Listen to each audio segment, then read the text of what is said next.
Bonjour. Je regardais le générique et puis je suis en train de penser à ma maman parce qu'elle m'a dit qu'elle adore cette partie où je suis en noir et blanc, où l'image est en noir et blanc. Et je la regardais en pensant à elle. Voilà.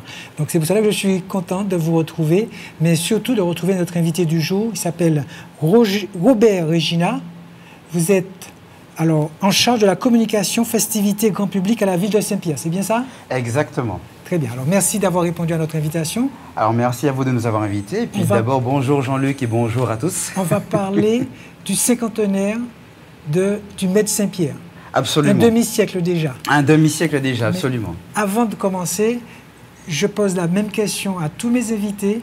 Est-ce qu'il y a une question que vous auriez aimé que je vous pose? Pas en particulièrement, non. J'en ai. J'ai préparé tout plein de questions, donc j'espère voilà. On va se retrouver. Qui est Robert Regina? Alors, Robert Regina, ce sont plein de personnes. Donc, ça dépend. Quel Robert Regina vous voulez? Parce que je suis là d'abord en tant que responsable, donc vous l'avez dit, de la communication et des événementiels des festivités grand public de la ville de Saint-Pierre et en tant que chef de projet Med de Saint-Pierre. Mais Robert Regina, c'est aussi un artiste à l'extérieur de ça. C'est ça que j'aimerais savoir. Qui est Robert Regina? Dites-moi toutes les facettes si possible, ça ne me gêne pas. Alors, toutes les facettes. Alors, Robert Regina est professeur de danse diplômé d'État en jazz. Il est danseur, il est également à l'occasion, mais vraiment à l'occasion, chorégraphe. Il a dansé avec un groupe créé par ses sœurs quand on était jeunes, donc avec le groupe qui s'appelle l'Association Jeunesse Saint-James. Parfois d'ailleurs, on nous retrouve encore sur quelques rediffusions de KMT. D'accord. Voilà, j'ai dansé avec le Grand Ballet de Martinique, j'ai dansé avec la compagnie de danse Pomme Cannelle également. J'ai dansé ensuite en professionnel avec Christiane Emmanuel et avec plein d'autres, avec le groupe Bélia. Enfin voilà, donc on peut me retrouver dans plein d'endroits. Et aujourd'hui, récemment, donc j'ai dansé avec Afro Caraïbes de Roger Jalta et maintenant dans Ekanga depuis 6 ans. Vous vous rendez compte que quand je vous demande qui est Robert Regina et vous me dites que vous êtes professeur de danse, que vous avez plein de choses, ça en jette un petit peu, hein, donc je ne vais pas inviter n'importe qui. Alors ça en jette, je ne sais pas. Alors il y a aussi un autre événement que j'ai fait, que j'ai arrêté mais que j'espère reprendre, c'est aussi le stage intensif de danse et d'atelier ballet que je faisais chaque année pendant les grandes vacances, pendant le mois d'août très particulièrement. Enfin voilà, donc il y a pas mal de choses que j'ai faites et ce qu'on peut dire, en fait, ce qu'on peut retenir, c'est que d'une certaine façon, je suis plutôt un acteur culturel et un militant culturel, en fait. Et comment on entend arriver à ce qu'on vous retrouve en charge de la communication festivité grand public à la ville de Saint-Pierre? Comment je suis arrivé là? Oui. Waouh, ça c'est de la question. Vous avez pris la route droite ou celle à droite ou à gauche? Je sais pas. Moi, pas pour un chimère, en fait. Moi, pour plusieurs chimères m'ont arrivé là. Alors, d'abord, j'ai été embauché à la ville de Saint-Pierre en tant que médiateur culturel au service patrimoine et tourisme. Donc, j'ai passé la licence de guide conférencier. Et en fait, c'est chemin faisant. C'est-à-dire que les connaissances du domaine culturel que j'avais déjà, que j'ai acquise entre-temps, la communication en cours d'apprentissage. Voilà, donc en interne, on s'est dit, tiens, on recherche quelqu'un alors pourquoi pas Robert Regina. Voilà. Donc je pense avoir, au bout de 10 ans dans la collectivité, fait mes preuves en fait dans plusieurs disciplines, avec notamment une capacité diplomatique extraordinaire, parce que pour travailler dans la culture, en étant en collectivité, travailler avec des artistes et des institutions publiques et privées, c'est pas forcément évident. Et je pense que la diplomatie, en fait, est une des qualités premières à avoir pour permettre à chacun de trouver son chemin. Très bien. Que représente pour vous ce cinquantenaire à titre personnel et professionnel? Alors, à titre personnel, déjà, c'est moi d'arriver là, en tant que chef de projet Med Saint-Pierre, au bout de la 50e édition, déjà, j'arrive derrière beaucoup de personnes. Donc, ça veut dire beaucoup de pression. Toute humilité. Donc, ça veut dire beaucoup de pression. Absolument. Donc, j'arrive avec beaucoup d'humilité. Et puis, surtout, quand on parle du cinquantenaire, dans savoir ce que représente ce cinquantenaire, c'est aussi chercher auprès des anciens, des premiers, en fait, ce qu'était le Met Saint-Pierre au départ. Donc, aller interroger le Rotary Club, qui est à l'origine et à l'initiative de la création du Met Saint-Pierre. Donc, interroger la mémoire du Rotary Club. Et puis, créer, donc, qui est déjà sorti, il me semble, un petit magazine spécial Met de Saint-Pierre qu'on a travaillé avec France Antilles, dans lequel il y aura une page entièrement dédiée à l'historique du Met Saint-Pierre. Comment la ville de Saint-Pierre a-t-elle préparé cette édition si symbolique? Alors, la préparation a commencé assez tôt, avec... Assez tôt, c'était 6 h du matin, c'est ça? Assez tôt. Alors, 6 h du matin, alors tout est relatif dans la vie, hein, parce que 6 h du matin, ça fait bonheur, quoi, ça peut être, ça dépend de qui on parler. Mais en l'occurrence, nous, on a commencé au mois d'octobre 2024 à préparer mai 2025 avec des questionnements qui sont restés tout du long et qui ont fait que parfois certaines choses, certaines réponses ont mis un peu de temps à arriver et sont arrivées relativement tardivement. Donnez-moi un exemple de questionnement. Alors le questionnement, qui fait partie en fait, et c'est pour ça que je dis qu'interroger la mémoire, c'est important. Un exemple, c'est que je suis tombé sur le programme du Met Saint-Pierre de 1986. Voilà. Et la question de la gratuité de tous les événements. Ouais. C'est une question qui reste entière parce qu'aujourd'hui, tout le monde le sait, la ville de Saint-Pierre a quelques difficultés financières. Et donc, la question de la gratuité de tous les événements proposés dans le cadre du Met Saint-Pierre est restée. Et aujourd'hui, malgré tout, la politique du maire de Saint-Pierre reste sur les vœux des premières éditions, à savoir qu'il faut valoriser le patrimoine local, valoriser l'histoire locale, valoriser les talents locaux et les valoriser, ça passe aussi à l'accessibilité. Et cette accessibilité, on le sait également, la gratuité permet en fait à tout le monde de pouvoir participer à tous les événements sans se poser la question en fait de la bourse ou du coût. Aujourd'hui, quand on est dans le Nord Caraïbe, il faut aussi prendre en considération, j'ai envie de dire, l'espace social dans lequel on vit et la société avec laquelle nous vivons. Et si effectivement on peut remplir l'Atrium avec le public de Fort-de-France et des environs, à Saint-Pierre on ne pourra pas remplir l'Atrium avec des billets à 30 € l'entrée par exemple. Donc on doit aussi être conscient de cela, c'est primordial. Et ce choix, je pense qu'il est pérenne, quoi qu'il arrive, en ce qui concerne le Met de Saint-Pierre, est vraiment un choix d'accessibilité à tous. D'accord. Quels sont les temps forts? Est-ce qu'ils sont à venir ou ils ont déjà eu lieu? Parce qu'on sait que le Met de Saint-Pierre a commencé quand même les tout premiers jours de mai, quoi. Absolument. Alors cette année, on a commencé le 2. Alors, les temps forts, je pense que ma réponse à cela, à l'instar de celle du maire, est toujours compliquée à répondre. Parce que vous me demandez les temps forts, je vous cite le programme en entier. Vous avez parfaitement raison. Mais dans le programme, il y a sans doute 2-3 éléments clés, fédérateurs, éléments qui vous ont fait un petit tilt au cœur, par exemple. Ah, c'est encore pire. Tilt au cœur, c'est tous. Alors, tilt au cœur, c'est tous. Ce sont tous les événements. On va plutôt peut-être parler dans ces cas-là d'événements relativement pérennes qui sont quasiment des institutions entre les événements déjà passés mais aussi à venir. Par exemple, Madiflora, qui est devenu qui a eu un grand succès. Qui a eu un grand succès et qui a déjà eu lieu puisque c'était le 2 et le 3. Non, pardon, le 3 et le 4. Mais il y a le marché Rasta qui était le week-end dernier. Donc le 10 et le 11. Il y a évidemment l'hommage, l'arrivée des Indiens, la commémoration de l'arrivée des Indiens, le 6 mai 1853, donc 5 ans après l'abolition de l'esclavage, proclamé le 22 à Saint-Pierre, officieusement date du peuple que l'on retient, d'où la date fériée, mais officiellement le 23 mai. Il y a d'autres dates comme le 28 mai 1802, la mort de Delgrès en Guadeloupe. Delgrès est connu comme étant un héros guadeloupéen, mais ce héros guadeloupéen est un Pierrotin. Il est né à Saint-Pierre, donc pour nous c'est un personnage historique qui est important, que nous devons valoriser. Mon Dieu, il y a de nombreux événements comme cela Donc là, je parle tout de suite de ce qui me vient en tête sans regarder le programme. Et quelle place occupe l'éruption de la Pelée dans ce programme, dans tout ce programme de festivités? Alors ça fait partie des événements, j'ai envie de dire, majeurs.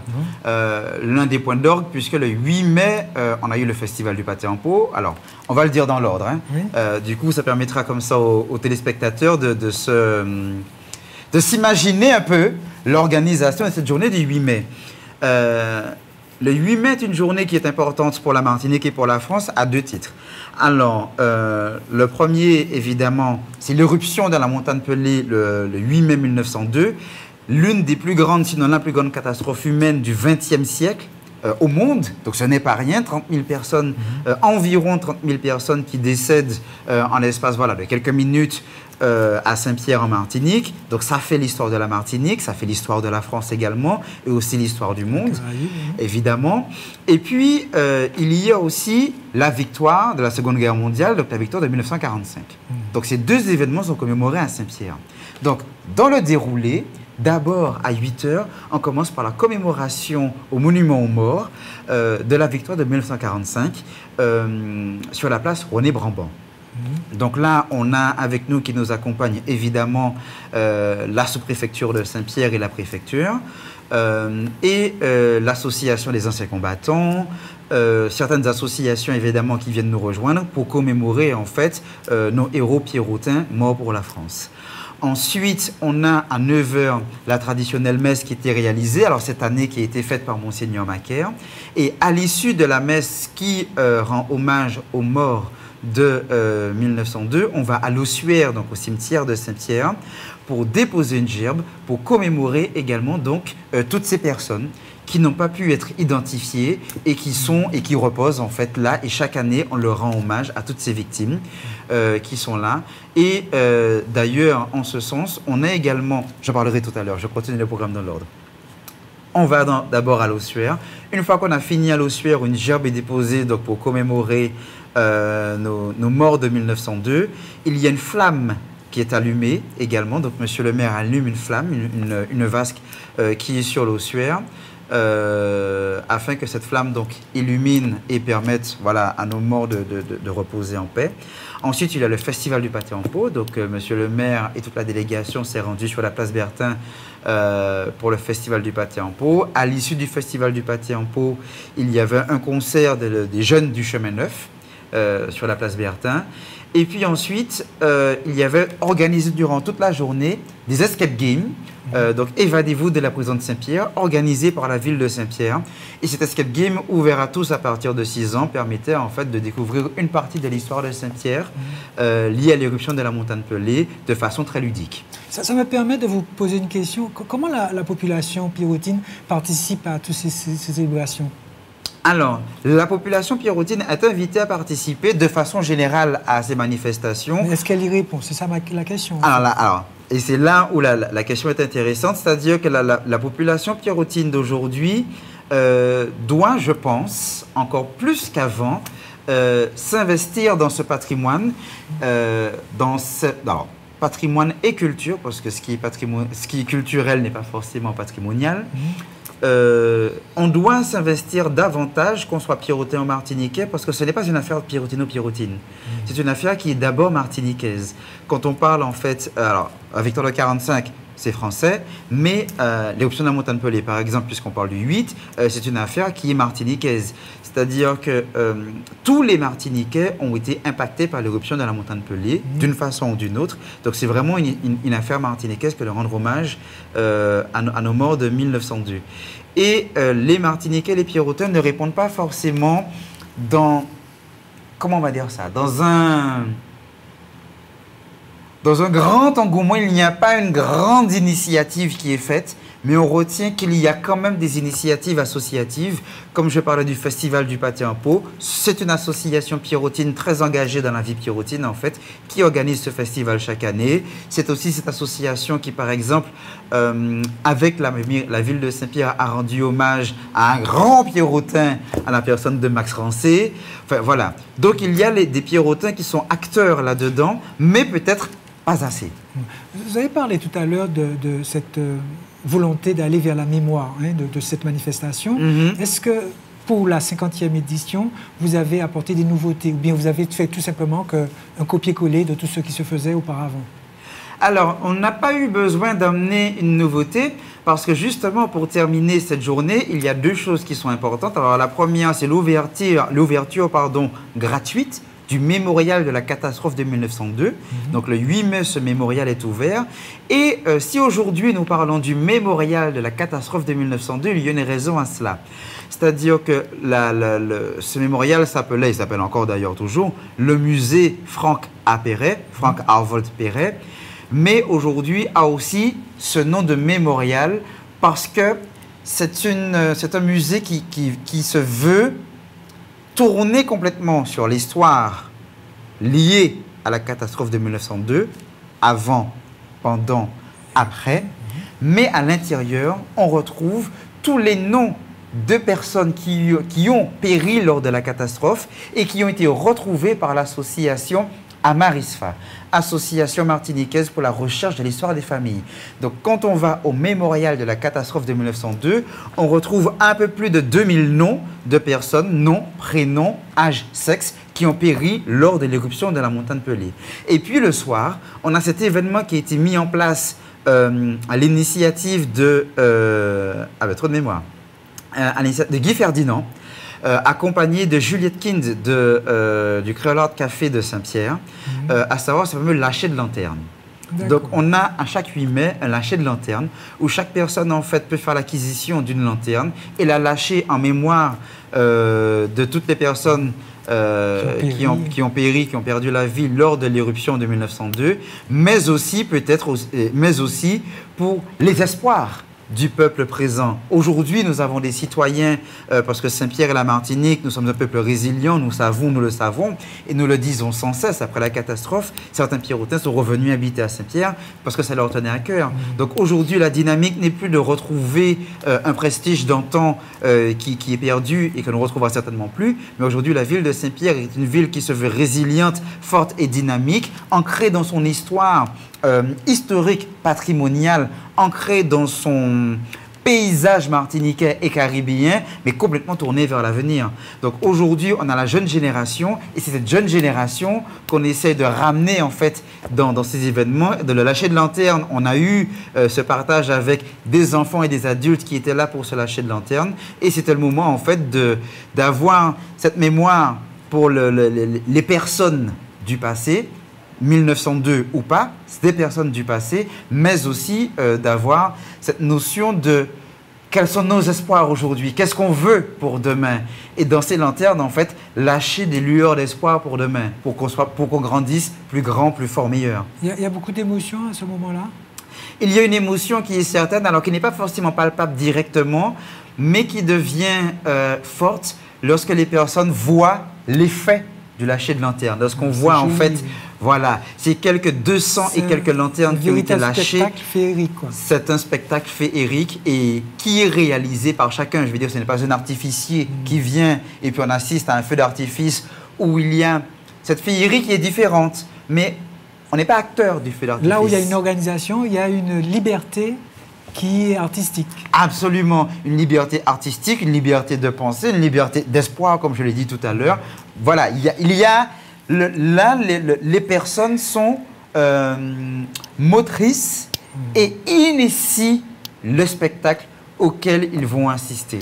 Quel message cherche à véhiculer la municipalité pirotine à travers tout le programme, hein? Alors, quel message? Alors, ce message, c'est celui que j'ai déjà dit d'ailleurs, hein, en réalité, c'est d'avoir une nouvelle dynamique ancrée voilà, dans ce qu'est Saint-Pierre aujourd'hui, ce qu'a été Saint-Pierre avant et ce qu'on veut pour Saint-Pierre demain. Donc la dynamique, c'est de s'appuyer sur ce qu'a été Saint-Pierre, notre histoire, notre patrimoine, l'utiliser comme levier de développement économique, touristique, culturel, pour transformer Saint-Pierre et faire de Saint-Pierre, en fait, pourquoi pas, le point d'orgue ou le moteur annuel touristique de la Martinique. Ouais. Avez-vous rencontré des défis particuliers? Si oui, lesquels? Alors, des défis particuliers, alors... le défi majeur, on peut le dire comme ça, du Med Saint-Pierre, c'est une petite équipe pour un gros événement.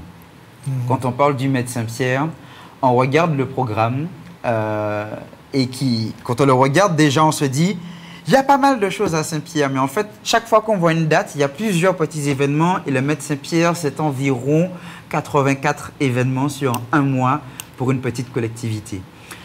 Mais quand je dis 84 événements pour une petite collectivité, il faut aussi qu'on soit d'accord sur une chose qui est très importante. Le Med Saint-Pierre n'est pas l'affaire de la ville de Saint-Pierre.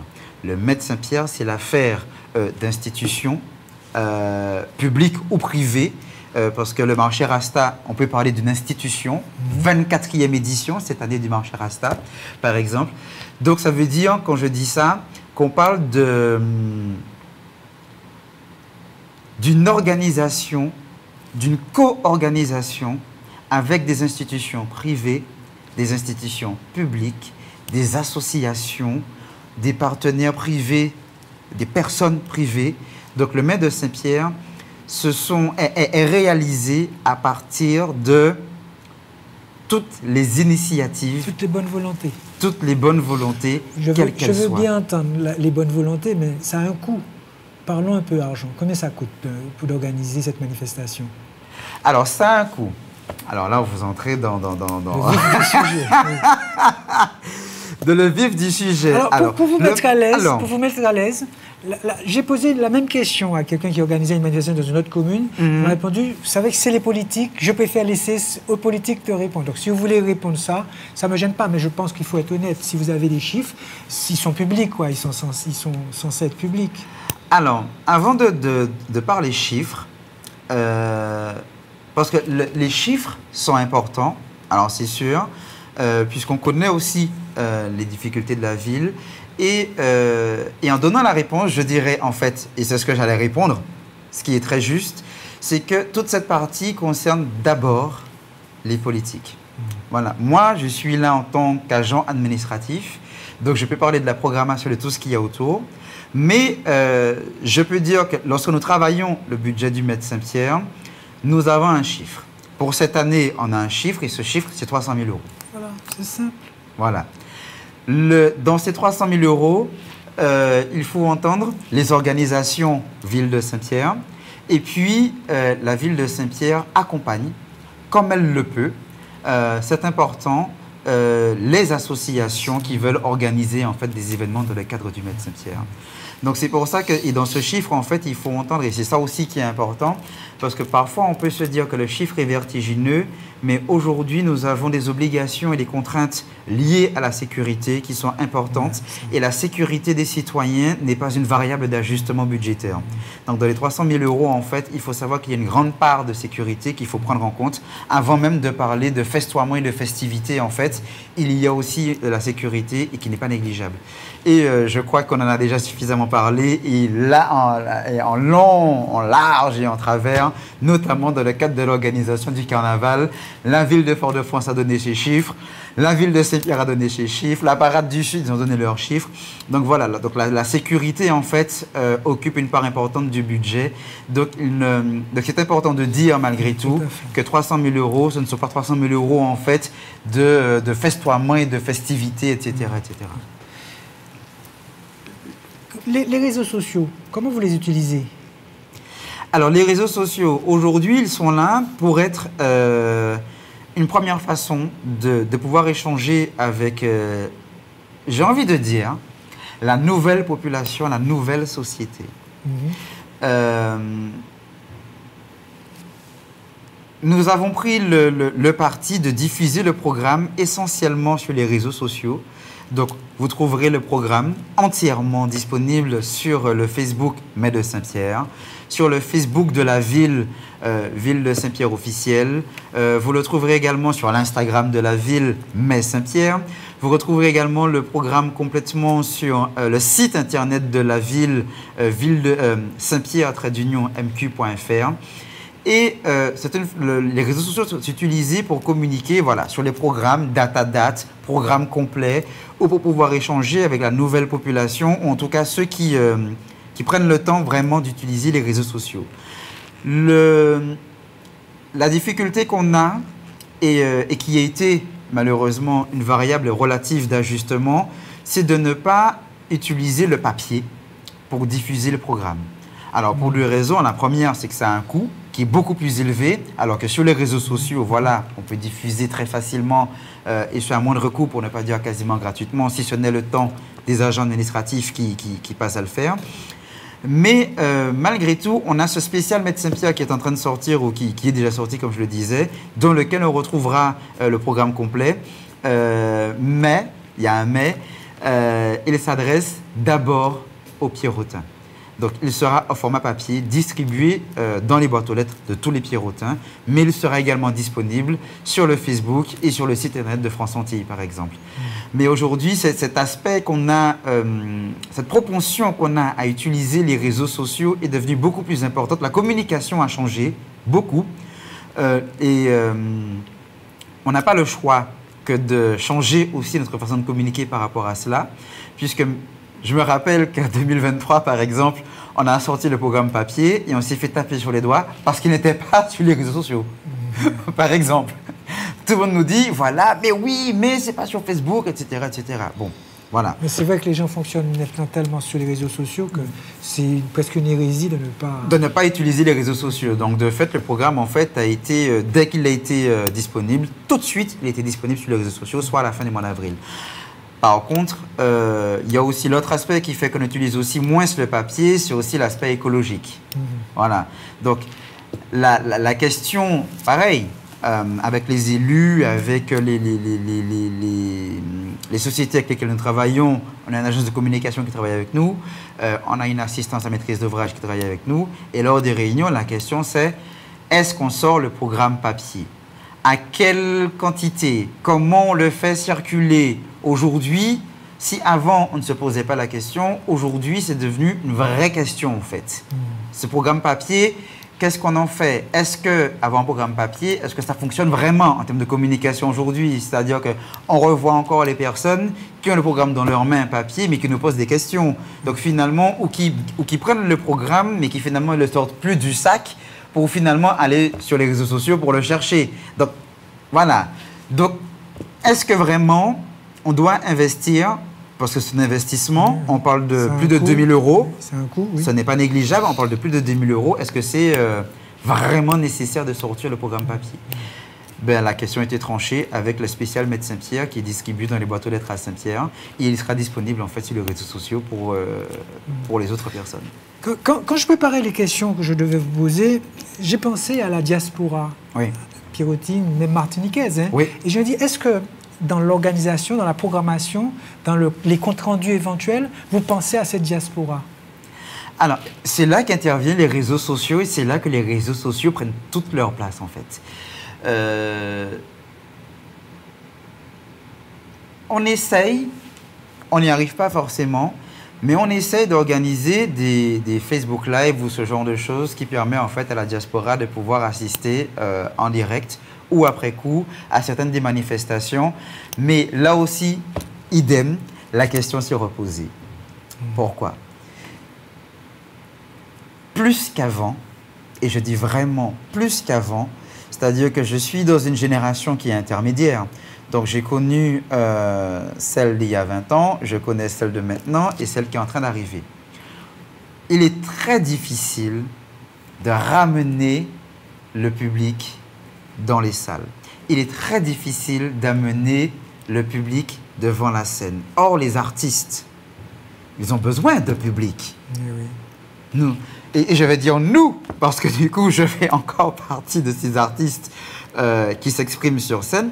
Nous avons besoin de public. Donc, mon parti, c'est de ne pas tout mettre sur les réseaux sociaux, mais de mettre des photos. La diaspora, on y pense, mais il faut que le public se déplace. Il faut que le public, il faut qu'on se retrouve, il faut qu'on revienne à une consommation de la culture en physique. La culture, ça se consomme en physique d'abord. Un artiste a besoin de public pour s'exprimer.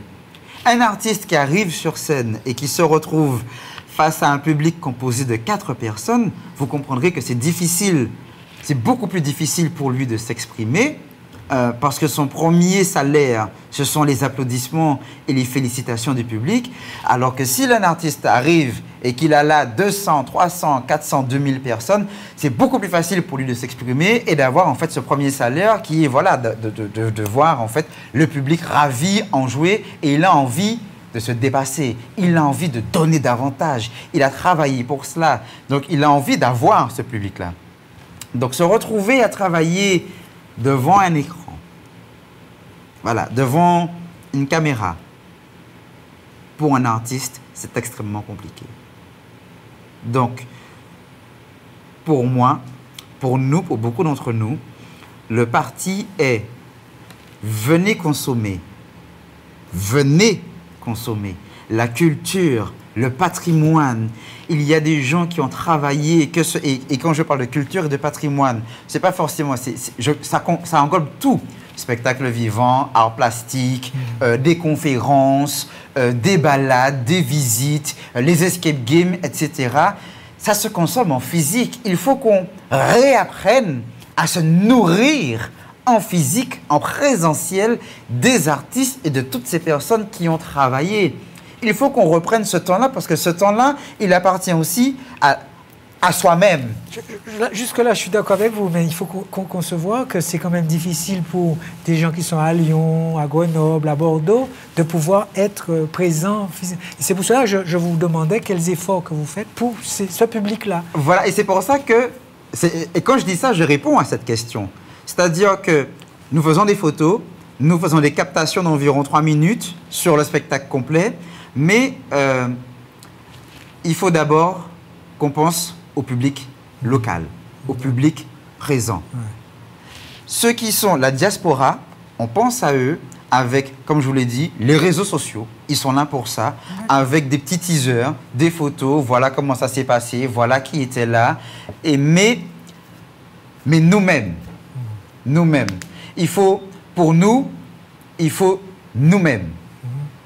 Parce qu'on se rend compte de plus en plus, on regarde, et je vous invite à faire, j'ai envie de dire, et je vais le dire, ce triste constat de la participation du public dans les événements qui sont organisés, que ce soit par les institutions publiques, que ce soit par des privés. C'est-à-dire que tant qu'il s'agit, en fait, oui, de soirées, de choses comme ça, on a un public qui répond présent, il n'y a aucun problème là-dessus. Mais quand il s'agit d'histoire, de culture, d'art, etc., là, le public ne répond plus présent. On a un public qui se dit, si on filme tout et qu'on met tout sur les réseaux sociaux, on aura le temps de voir. Sauf que ce temps n'arrive jamais. Donc, le temps, il faut le vivre dans l'instant présent. Donc, la diaspora, effectivement, ne peut pas bénéficier à 100% de ce qui se passe, mais vous pensez à elle. Mais on pense à elle avec des petites rétrospectives en photo ou des petites vidéos de 3 minutes qu'elle peut en fait consulter et savoir ce qui se passe. Est-ce que vous avez quantifié l'impact des éditions précédentes? L'impact sur la population, sur même la municipalité elle-même. Est-ce qu'elle a un retour? Est-ce qu'elle est satisfaite? Est-ce qu'elle veut améliorer des choses?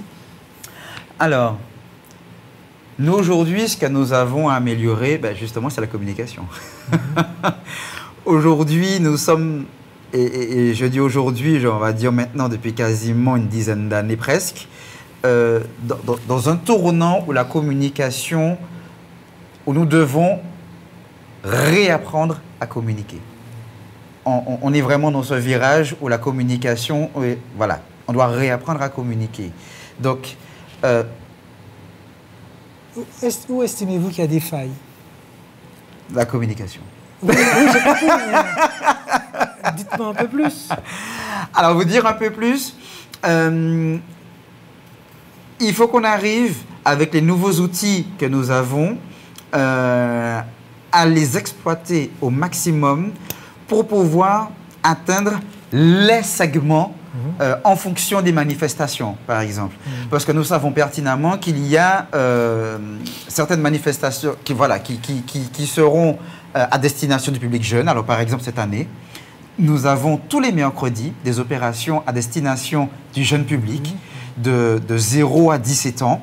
Et il faut qu'on arrive à adapter notre communication pour toucher ce jeune public, notamment les parents, puisque je vous dis de 0 à 17, donc ça veut dire que de 0 à 10, plutôt du moins, ben, ce sont les parents qu'on doit toucher, pas les enfants en eux-mêmes.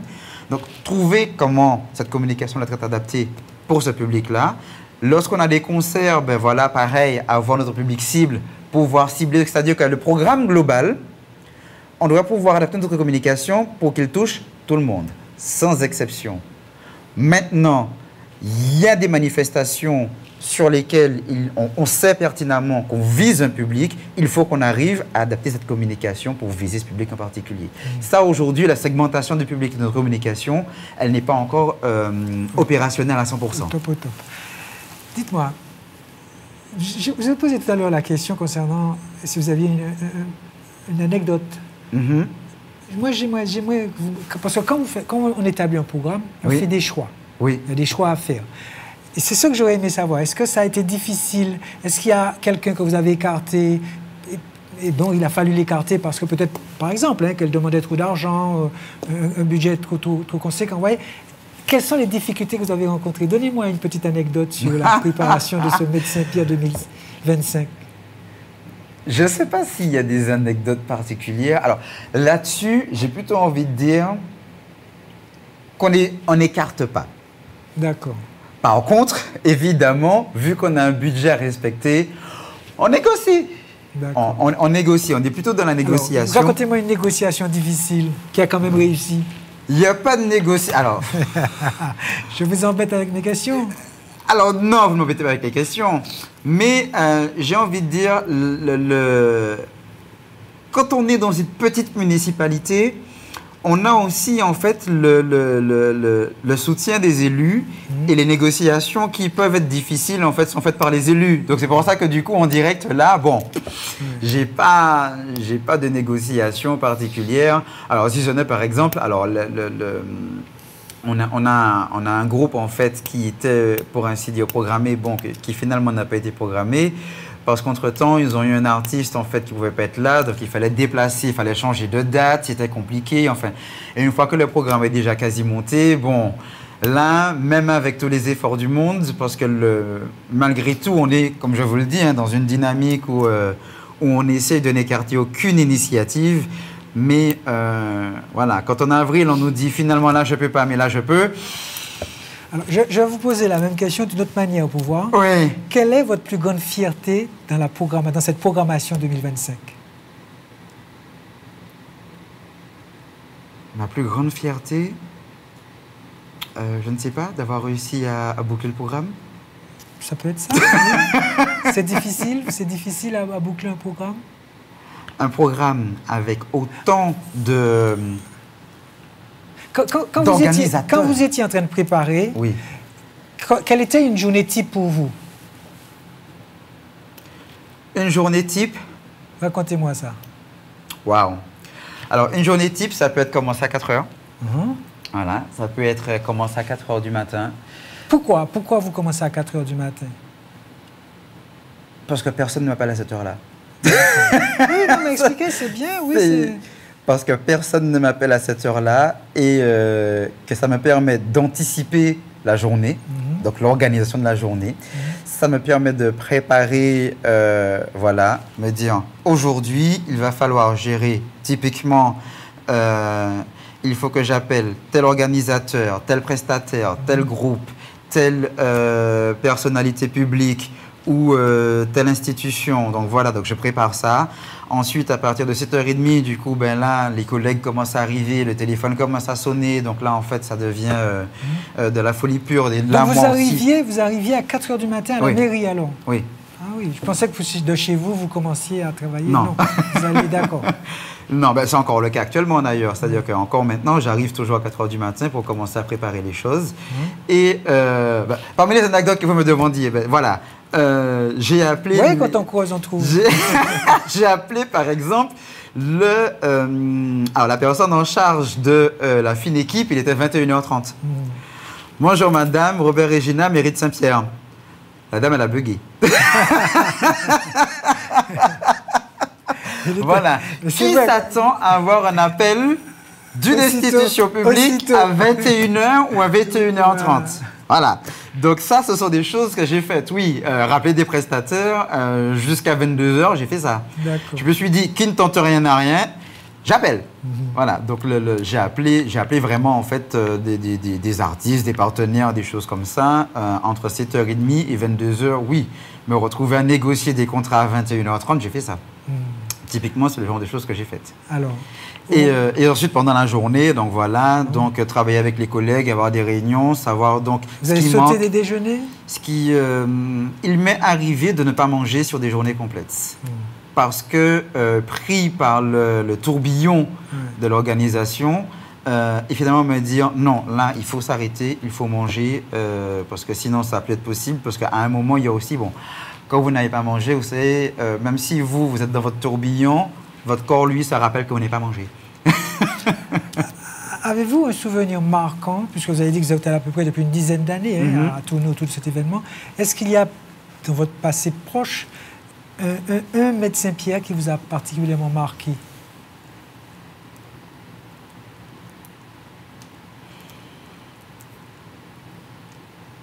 Pas vraiment? Marqué. Alors, c'est peut-être pas forcément un médecin Pierre, mais parfois ce sont plutôt des événements. Parce que les médecins Pierre sont tous marquants, en fait, en réalité. Mais chaque médecin Pierre a ses particularités, des rencontres aussi, parce que je rencontre forcément beaucoup de personnes. Et l'année dernière, on a fait quelque chose qu'on n'avait pas encore fait véritablement jusque-là. Et ce qui m'a marqué, ça a été la rencontre avec le convoi Réparation. D'accord. Voilà. Et cette année, nous allons reproduire cette même rencontre de façon encore plus forte. Mais l'année dernière, par exemple... Ce sera le 21? C'est le 21 mai, exactement. C'est-à-dire que pour comprendre un peu comment ça s'est organisé l'an dernier, lors des insurrections en mai 48, les personnes viennent d'un peu partout de Saint-Pierre et ils s'agglutinent en un seul point. Et l'année dernière, on a reproduit ça avec la ville de Saint-Pierre et le convoi Réparation. Donc, tous deux sont partis de deux points différents de la ville de Saint-Pierre et nous nous sommes rencontrés sur un seul lieu. Chacun avec son organisation, chacun avec le groupe à pied qui l'accompagnait. Et en fait, ça a été un instant très fort de rencontre où les deux groupes à pied, en fait, qui jouaient des musiques complètement différentes, se sont mis à jouer à l'unisson. Ensuite, il y a eu les discours du maire de Saint-Pierre, Christian Raffa, et du représentant du MIR, M. Garcin-Malsa. Et ça a été un moment, en fait, très, très fort en émotion. Ensuite, le MIR a continué son convoi Réparation vers le prêcheur et nous avons continué notre prestation en fait sur place. Et cet instant en fait qui a eu à ce moment-là en fait voilà il y a eu des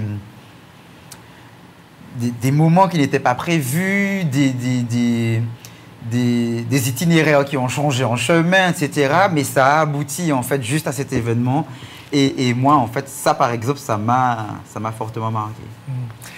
J'ai remarqué qu'on n'a pas beaucoup parlé de l'élu en charge de la culture. C'est qui? Alors, on n'a pas beaucoup parlé parce que vous ne m'avez pas posé la question. Oui, c'est ça. Là, je pose la question. Je vous pose la question. C'est qui? Donc, l'élu en charge de la culture à Saint-Pierre et de l'événementiel et des protocoles, c'est Mme Rila Martial, 3e adjointe au maire de Saint-Pierre. D'accord. Quels sont vos rapports avec elle? Ça se passe bien? Ou bien c'est quelqu'un de compliqué? C'est quelqu'un d'exigeant? Parlez-nous un peu d'elle. Alors, c'est quelqu'un qui est...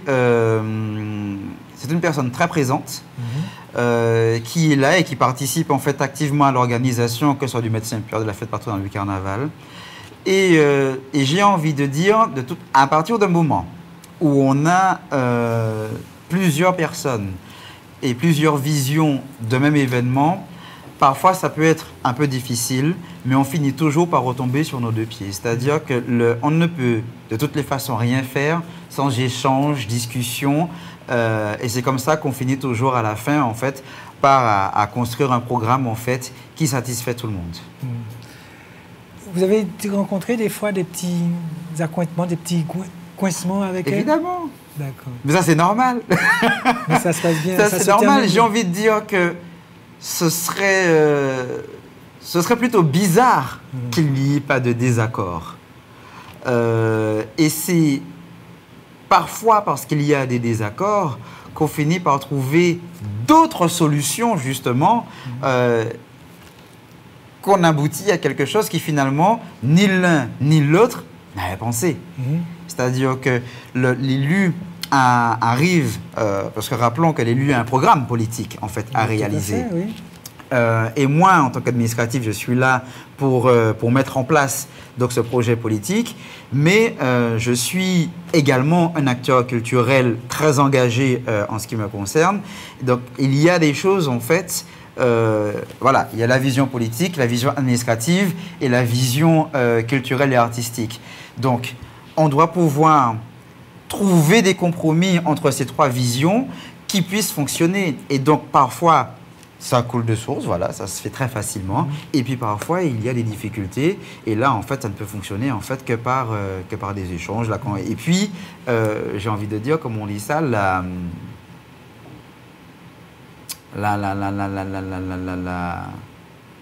le terme m'échappe, mais chaque monde n'a qu'à mettre de l'eau divine. Je comprends ça.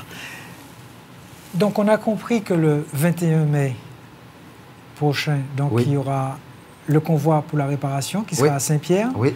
Quelles sont les autres invitations que vous lancez là pour les 15 autres jours à venir de ce mois de mai?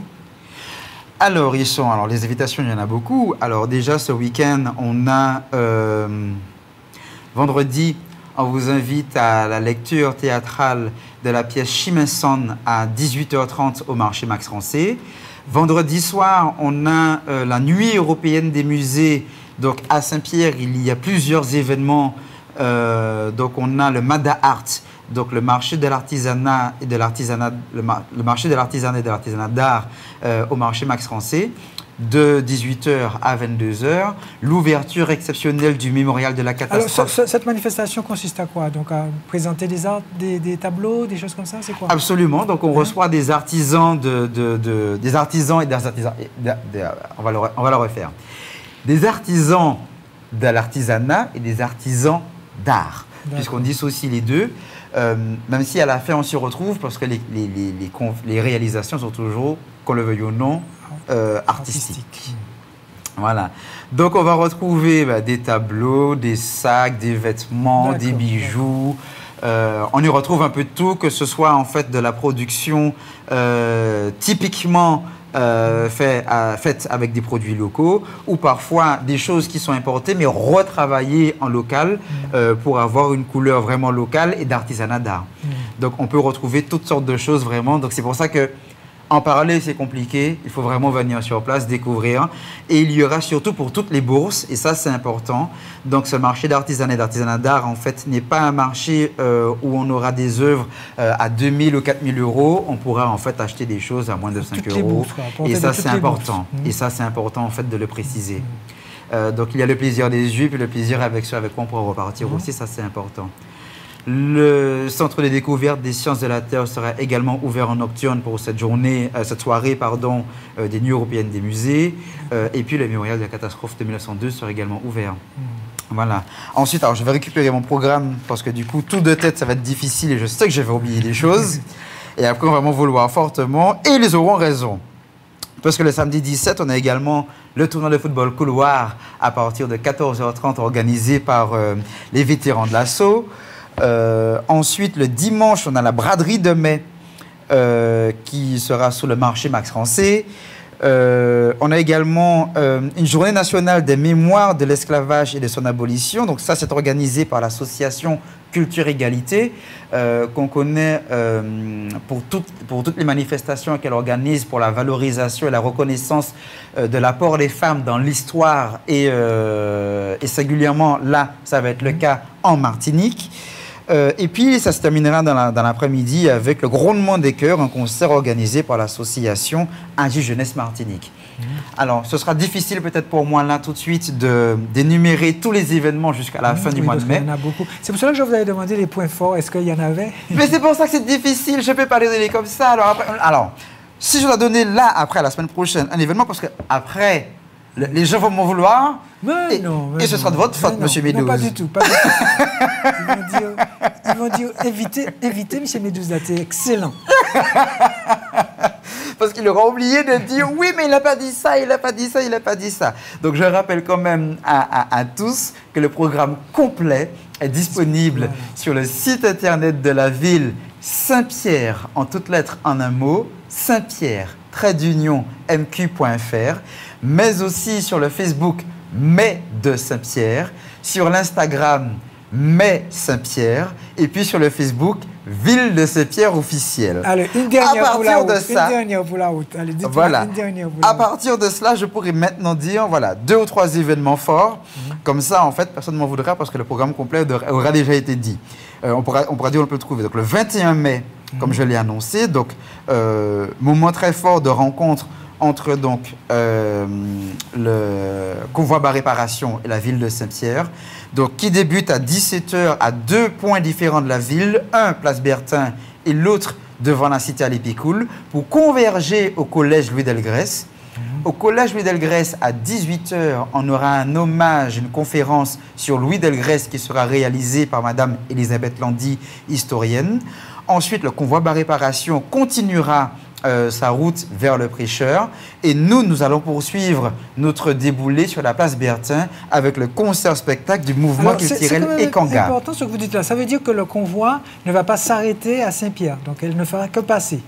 Parce que je pensais qu'elle s'arrêtait et qu'elle repartait le lendemain pour le prêcheur, le jour. Le soir même. Elle repart le soir. C'est le soir même, en fait, qu'il y ait une continuité dans les étapes du convoi Bar Réparation. Ensuite, on a le jeudi 22. 2 événements qui sont importants parce que tout à l'heure, je parlais de l'association Amarisfa qui a fait la recherche des noms des personnes décédées lors de l'éruption de 1902. Ils ont également fait une recherche des nouveaux libres, donc les nouveaux citoyens. Donc à Saint-Pierre, on a un certain nombre de personnes qui, le 23 mai 1848, ont eu un nom de famille. Donc on a à peu près 5000 noms de ces nouveaux citoyens. Et il y aura la présentation d'un travail réalisé par les élèves, par les étudiants de DNMAN, du Diplôme national des arts et du design du lycée Victor Anissé. Ils ont travaillé sur la réalisation d'un projet de mémorial des nouveaux livres et ce mémorial s'appelle In Memoriam. Donc ils vont présenter plusieurs projets que nous allons présenter à la population. Et puis, il y aura une sélection que la population devra faire plus tard. Et ce projet sera réalisé complètement par les étudiants du lycée Victor Anissé.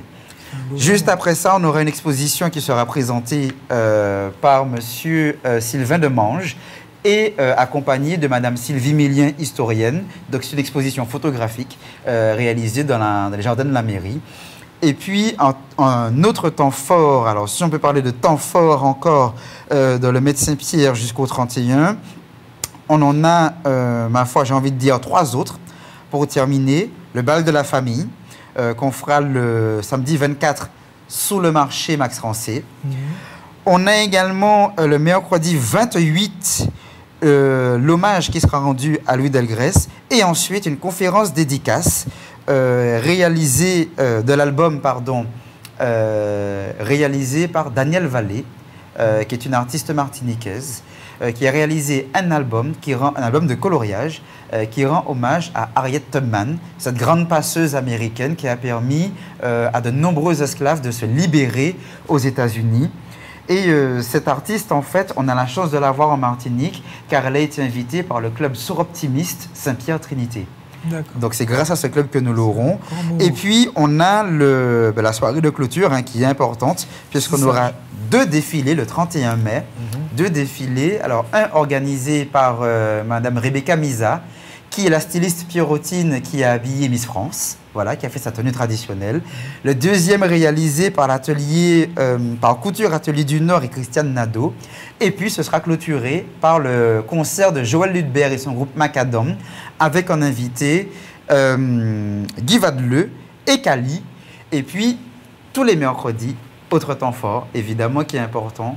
Ce sont ces fameux mercredis où là on a des activités qui sont à destination de tous les enfants. Public. Voilà, de 0 à 17 ans. Et vous pouvez nous contacter au 78 10 32 05 96 78 10 32 pour avoir les informations. Alors le 31 mai, les dernières manifestations. Exactement. Et le 1er juin, vous vous reposez, c'est ça? Non. Le 1er juin, on embraye avec la fête patronale, le 29, si je ne dis pas de bêtises, le 29 juin. D'accord. C'est un grand moment aussi. Grand moment aussi. Alors, il y a une information qui est primordiale, de laquelle on n'a pas parlé cette année, pour le Met Saint-Pierre. C'est que le Met Saint-Pierre, cette année, on a un personnage qui est avec nous et qui nous accompagne sur tout le Met Saint-Pierre, y compris dans le visuel, c'est Christophe Maire. D'accord. Christophe Maire est un artiste martiniquais de Rivière-Pilote qui a une carrière internationale, il est assez connu, mais sa démarche artistique qui est assez intéressante. Assez originale, dirons-nous? Alors, plus qu'original, puisqu'il est dans le droit fil en fait, de ce que représente le Met Saint-Pierre, à savoir partir de la culture locale pour aller ensuite vers l'international. Donc aujourd'hui, le Met Saint-Pierre, c'est aussi ça. Célébrer Saint-Pierre, célébrer la Martinique et aller à l'international avec tout cela. Et en fait, Christophe Maire, lui, interroge la culture locale, il interroge l'identité locale. Et le Met Saint-Pierre, c'est aussi ça, en fait. Que sommes-nous, qui sommes-nous et où va-t-on avec tout cela? Et Christophe Maire, dans son art, interroge tout ça. Et d'abord, il a été le parrain de l'exposition qui a eu lieu pour ouvrir le Met Saint-Pierre le 2 mai, le parrain de Magic Art. Et lorsque nous avons discuté avec le responsable de Magic Art, à savoir M. Antoine Gabriel Régis, lorsque nous avons su que Christophe Maire partageait, voilà, encore une initiative associative qui est devenue une initiative de la ville. Donc nous avons accompagné l'association à la réalisation de cette exposition. Et tant qu'à faire, nous avons demandé à Christophe Maire d'être le parrain du Met Saint-Pierre, de la 50e édition du Met Saint-Pierre. Et c'est la première fois que le Met Saint-Pierre, que nous avons d'ailleurs transformé en festival Met de Saint-Pierre, parce que nous devons aussi prendre en considération l'évolution du Met Saint-Pierre sur ces 50 ans. Aujourd'hui, le festival Met de Saint-Pierre, on peut véritablement parler de festival par la dimension qu'il prend, tant dans l'organisation, tant par son rayonnement régional et national, puisque nous essayons en fait, avec les relations internationales qu'a la ville de Saint-Pierre, de faire venir et de faire participer le monde entier au Met Saint-Pierre. Alors, pour aller vite sur cet aspect, la ville de Saint-Pierre est jumelée avec la ville de Antigua, Guatemala. La ville de Saint-Pierre est jumelée avec la ville de Rémion-Montjoly en Guyane. La ville de Saint-Pierre aujourd'hui n'est pas jumelée, il y a une relation étroite avec la ville de Ouida au Bénin. Nous avons également une relation avec la ville de... eh bien, son nom m'échappe, mais ça me reviendra. Et il y a d'autres projets avec l'Inde et aussi le Japon. Donc, en fait, la ville de Saint-Pierre tend, en quelque part, à garder aussi son droit fil de relations internationales, puisqu'à Saint-Pierre, il y avait, avant 1902, pas moins de 11 représentants consulaires à Saint-Pierre. Ce n'est pas rien. Et il faut savoir également que les premières personnes qui sont venues en aide à la ville de Saint-Pierre après l'éruption sont les Américains. Voilà. Donc, on garde ça aussi. Et donc, Christophe Maire, dans son travail, en interrogeant cette identité martiniquaise, et avec ce... Alors, il a une façon de dire ça très bien, parce qu'il a une entité qui voyage avec lui à travers ses œuvres, qui s'appelle Mar Caraïmon. Martinique, Caraïbes, monde. La Martinique, les racines, la Caraïbe, le tronc, et le monde, les feuilles. Donc en fait, ça résonnait très pleinement, très concrètement avec les vœux. Les vœux municipaux, quoi. Exactement, de l'organisation même du Rotary Club sur l'organisation du Met Saint-Pierre. Et c'est pour cela aussi que le thème du Met Saint-Pierre, art et histoire, est une est un clin d'œil qui est fait au premier Médecins Pierre de 1975. Donc en fait, tout est réfléchi aussi par rapport au premier Médecins Pierre, à son évolution, à ce que le Rotary Club a voulu mettre en place, à ce que les municipalités précédentes ont préservé et que nous souhaitons justement encore aller plus loin dans l'organisation. Et Christophe Maire, par exemple, nous a mis à disposition cette œuvre qui s'appelle Parole Respect. Et c'est cette œuvre que l'on retrouve déclinée sur la charte graphique du Médecins Pierre. Parole Respect, qui est un visage, qui est une rencontre brutale entre la culture européenne, la culture africaine et la culture caribéenne, en y retrouvant également, en fait, autour des éléments graphiques dont on peut retrouver les détails, en fait, sur le site pour ne pas être trop long. Je vais essayer de poser une question qui fâche, vous voyez. Essayez. Oui, vous en prie. Parce qu'on a beaucoup parlé, mais quand on parle de Médecins Pierre, oui. donc on parle de commémoration, oui. de cette éruption en mai 1902. Et en ce moment, justement, la dame Pelé, le mont Pelé, oui. se remue beaucoup. Il y a beaucoup de secousses. Est-ce que vous avez pris cet aspect-là dans vos commémorations, dans votre programme de fête? L'année dernière, oui. Alors, cette année, non. Alors, il y a plusieurs choses.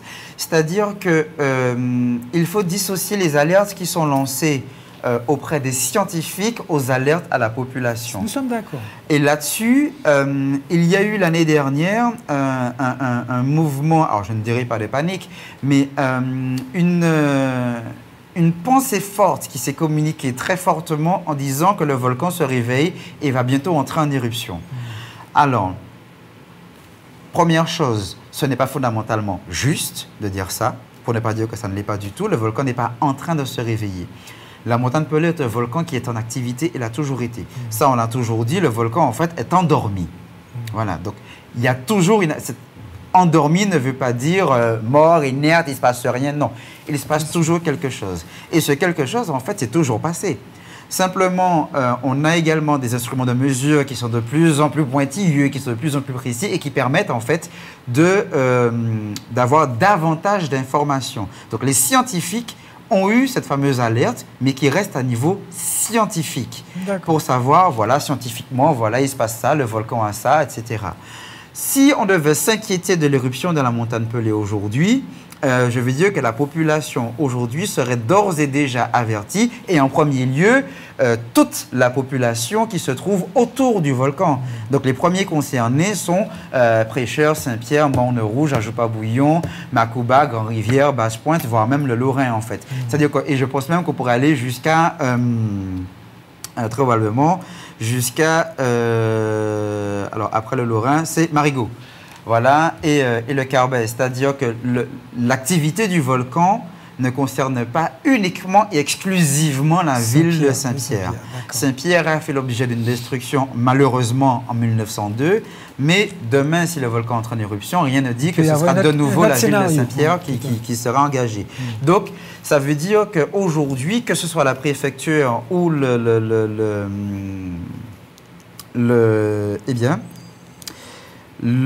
laboratoire, l'observatoire, merci, l'observatoire volcanologique qui est à Saint-Pierre, en fait, tous, en fait, ont des alertes. Il y a différents niveaux d'alerte et aujourd'hui, la population n'est pas directement concernée. Et c'est en cela que l'année dernière, d'ailleurs, le Médecins Pierre a eu 2 opportunités, dont une conférence sur les assurances, par exemple, parce que la question existe, est-ce que ça coûte plus cher d'habiter à Saint-Pierre? Voilà. Typiquement. Parce que risque potentiel d'éruption de la montagne Pelé, etc. Donc, est-ce que les assurances, eh bien, du coup, est-ce qu'il y a un surcoût pour assurer un bien, pour s'assurer soi-même, pour assurer quoi que ce soit à Saint-Pierre? Et là, on a eu donc un partenariat avec Groupama qui est venu et qui a fait une conférence pour expliquer pourquoi, en fait, ça ne coûtait pas plus cher d'habiter à Saint-Pierre qu'au Diamant. Robert Egina, vous êtes venu nous parler du Médecins Pierre, du cinquantenaire. Oui. Vous avez fait le job? Je ne sais pas. Est-ce que j'ai fait le job? Alors, on a parlé du Médecins Pierre sous plusieurs aspects. Je pense que oui. Je n'attendais pas une autre réponse. Merci beaucoup d'avoir répondu à nos questions, à notre invitation. Merci à vous de nous avoir invités. Et puis, bon fin du Médecins Pierre. Oui, et puis pour conclure, en fait, je pense que là, l'information importante, c'est toujours la même. Le programme est disponible sur tous les réseaux sociaux, Mai de Saint-Pierre sur Facebook, Mai Saint-Pierre sur Instagram, sur le site internet de la ville. Et puis, ne pas hésiter, en fait, voilà, s'il y a des questions, on peut laisser des commentaires, on répond en commentaires, sauf s'ils sont odieux, bon, voilà. Donc on demande aux personnes un minimum de respect en fait dans les commentaires et puis on répond pareil au standard de la ville 05 96 78 10 32. Merci beaucoup et à bientôt. Bye bye.